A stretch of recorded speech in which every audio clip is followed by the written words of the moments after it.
Do I recognize your partner from our school years? I'm sorry, but I kindly ask that you leave immediately. My name is Jackson, and I am 33 years old and currently single. Currently, my friend Lucas recently got married. He works at the same company as me. A relative of Bryce approached me and led me to the waiting area before entering the venue for the ceremony. This person, who claimed to be a family member, had a strong physique and guided me forcefully with their muscular arms. Assuming it was customary for relatives to accompany me, I thought that the bride wanted to greet me before the start of the ceremony. At first, I appreciated her politeness, but that quickly turned into disgust. It became clear that I was not invited for pleasantries, but rather to be intimidated. The bride, waiting in the designated room, gave me a menacing look. I was momentarily surprised, but still offered my congratulations. "Congratulations on your wedding," I said. However, she promptly told me to leave. "What?" I couldn't help but respond. The bride answered my question with disdain. This is why uneducated individuals are so frustrating," she muttered disapprovingly. It seemed that she held contempt for the fact that I only had a high school diploma. She explicitly stated, "You clearly don't understand, so let me explain. My spouse and I come from a prestigious background, and today's participants are also members of the privileged circle. It bothers me to have someone who only finished middle school among us." I was already aware of this. They had made it clear that my education was a cause for embarrassment. Naturally, I understand that Lucas possesses a great deal of knowledge, and I am aware of the negative feelings directed towards me because of my limited academic achievements. However, I only attended Lucas's wedding because of our genuine friendship. My intention was to celebrate the union of my dear friend. It was disheartening to see the bride, who should have been the center of attention, harboring such animosity towards me. I politely asked for permission to congratulate Lucas before leaving, but the bride and her family exchanged glances and burst into laughter. Their reaction caught me by surprise, and I asked why they found it amusing, genuinely confused. To my astonishment, the bride said something unexpected. She revealed that my presence at the wedding was not due to friendship, but rather out of pity. Ignoring my confusion, she went on to disclose details about my difficult past, including being abandoned by my parents and growing up in an orphanage. She mentioned how I had always suffered from malnutrition, resulting in my tall yet slender physique even in adulthood. It turned out that Lucas and I attended the same school, and he invited me to his wedding as an act of kindness. Receiving a meal at the wedding due to his kindness towards me. However, the bride and her family disregarded my explanation. She emphasized that Lucas's compassion towards me could improve his reputation, but she couldn't fathom the idea of someone who had only finished junior high attending her wedding. She highlighted Lucas's prestigious education from a renowned university and his affiliation with a large corporation, a massive company with an annual revenue surpassing $100 billion. "You claim to work for the same organization as my spouse, albeit in a different role like a janitor or security staff. And you believe that he will sympathize with you simply because you are classmates. It is truly remarkable. We both have jobs at the same company, which recently went public and has great potential. It is also highly sought after by job seekers, ranking first among them. The company's policy is to hire a significant number of skilled individuals, regardless of their educational background, if they are necessary for the organization. However, I understand that there is a distinction between a junior high school graduate and a college graduate, regardless of the company's size. Regardless of the reason for his invitation, I wanted to congratulate Lucas. I have no expectations of receiving any special treatment in exchange for nothing. Regardless of how much I express my sincere feelings and present my case, the groom refuses to understand me. She always looks at me with a cold stare, as if I am something disgusting. She remains silent, as if she does not want to breathe the same air as me. She ignores my heartfelt views on friendship without any thought. Could you please stop pursuing my spouse and refrain from seeking employment solely based on your completion of junior high school? Not only would she refuse to let me participate in their wedding celebration, but she would also cut ties with me at work.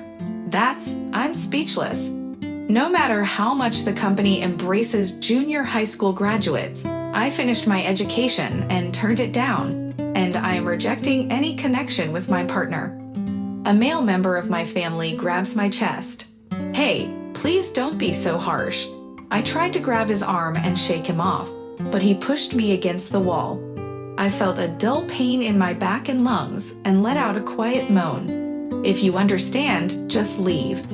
The door to the waiting area opened before the relative could finish their sentence. I was forcefully expelled, landing on the ground with a significant impact. However, I can endure this situation without congratulating Lucas. I didn't want to be excluded before the wedding, so I went to a nearby cafe to pass the time and then enter the venue, blending in with the other attendees. When the wedding reception started, the bride noticed me in my seat. She fixed her intense gaze on me. Without saying a word, she silently mouthed to me, "Why are you here?" The male relative observed the bride's expression and realized that I was present. He quickly approached me, grabbed my arm, and tried to pull me away, but he couldn't get rid of me as easily as he did in the waiting room. The nearby guests surrounded the male relative and protected me. "What are you doing?" The relative seemed terrified. I could tell that the bride was also in a hurry. I grabbed a nearby microphone and loudly addressed the bride, who was unaware of what had happened. "Bride, I apologize for asking you to leave. I really wanted to attend Lucas's wedding, so I came. What is going on? What is all this?" Lucas, who occupied the main seat, overheard our conversation and questioned us. "Leave, you ordered Jackson." The anxious bride, who was interrogated by Lucas with a surprisingly frightening expression on his face, responded in a strained voice, "Because that man claims he only finished junior high school, it would be an unsuitable match for both Lucas and myself." I spoke to the bride, who seemed half asleep. "I'm sorry for not disappearing, but I will end my professional connections with Lucas as you wish. Please forgive me for this." "As that means you're fired, Lucas." The entire hall fell silent at my words. The first person to break the tense atmosphere, the ambience, was the groom. "What? What do you mean, terminated?" Lucas responded, quivering. What on earth did you utter?" "Jackson is the chief executive officer of my organization." "That's precise. I was the person who established a transportation firm at the age of 16, despite having completed middle school, and throughout a decade, I expanded the firm into a major corporation. I initiated the transportation service with solely my own bicycle, confronting a period when individuals were spending increasingly more time at home. It swiftly evolved into a publicly traded company. Lucas was my comrade and a fellow colleague. At the facility, he always shared his meals with me, taking care of me when I was undernourished. He was more than just a friend, he was a benefactor. I grew up in an orphanage until I turned 15 years old, while Lucas was adopted at the age of 12 and raised by the current guardians. Lucas demonstrated enough intellect to swiftly enhance his academic performance and secure admission to a prestigious university.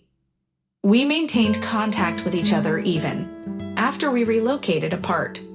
When we started our own enterprise, Lucas assured me of his dedication to diligent learning and supporting the company. Once our dream came true, Lucas entered into matrimony. I was filled with joy upon discovering that Lucas, who was typically reserved, was getting married. I wanted to extend my congratulations. I would like to extend my heartfelt congratulations to someone who has achieved more than anyone else. This is the reason why I persisted despite facing strong objections from the bride. I had not heard anything about the inability of a middle school graduate to become the president. It is indeed possible for even a middle school graduate to hold such a position. I possess the authority to terminate employees, and it was the bride herself who requested that I sever ties with Lucas. I kindly informed her that I complied with her wishes. In response, she said, then Lucas is truly fired." The bride, frozen in shock, murmured, "If you are such a disappointment, I no longer want you. I am ending this marriage. It is meaningless if you are not an accomplished individual with a high income." To everyone's surprise, she declared that she was calling off her engagement with Lucas, who had just been let go from his job. This caused the attendees to erupt in loud commotion. However, I reminded them to be quiet as I was the one who was suffering. The friendly terms we had before we got married suddenly disappeared. The bride exclaimed that this felt like a fraudulent marriage and demanded compensation from Lucas for ending the engagement. As expected, Lucas was disgusted by this behavior. At that moment, I gently tapped the noisy bride on her arm and whispered to her that she would be held responsible for the financial assistance. Then, I proceeded to display a video recording from my mobile device on the screen in the venue. This recording was inadvertently. I found myself in possession of a phone that I accidentally dropped in the waiting area designated for the bride. When confronted by a male family member, I quickly pressed the record button on my phone, hoping to gather evidence of my injury. Due to the impact of being pushed against the wall, the phone continued to record, capturing the bride's unfaithfulness with the male family member in the waiting area. Once the wedding ceremony commenced, I retraced my steps to the waiting area where I had dropped the phone. Luckily, I discovered it hidden away in a corner. The contents of the recording left me astounded. It was difficult to fathom that such a disgraceful act was unfolding on such a sacred occasion like a wedding. As an individual, I struggled to comprehend it. Without hesitation, I informed Lucas about the incident. To put it simply, the previous statement I made came as a shocking revelation for Lucas. It exposed the true character of the bride, leading to a heated confrontation between Lucas' relatives and the bride's relatives. However, the bride's relatives denied any association with the man involved, claiming they had no such relatives. Later on, it was revealed that the man accompanying the bride was merely an adulterer. Although he may have appeared charming and enjoyable to be around, he was nothing more than a lazy procurer, a woman with ambitions of recognition and wealth. Being born into a highly educated family, she still pursued a relationship outside of her existing one. Her attention shifted towards Lucas, a kind-hearted individual. Once upon a time, there was an introverted man, and she strongly encouraged him to become her husband. She was truly a person with little experience. Lucas, who dedicated himself to his studies and lacked romantic experience. In the end, I am grateful that I was able to detect his dishonest intentions because I had completed my education. I never expected that my schooling would prove beneficial in this way. The deceitful bride was then forced to pay $5 million as compensation for the wedding and $3 million for breaking off the engagement, resulting in a total debt of $8 million. Naturally, she was rejected by her family and faced public shame. Her unfaithful partner, overwhelmed by the debt, ran away in fear. She retreated into a life of seclusion in a rundown apartment, working tirelessly in a desperate attempt to repay her debts. Thanks to the arrival of this despicable woman, the bond between Lucas and me deepened and our business began to flourish steadily. For Lucas, who had always desired marriage, I believe we will attend a matchmaking event together in the future.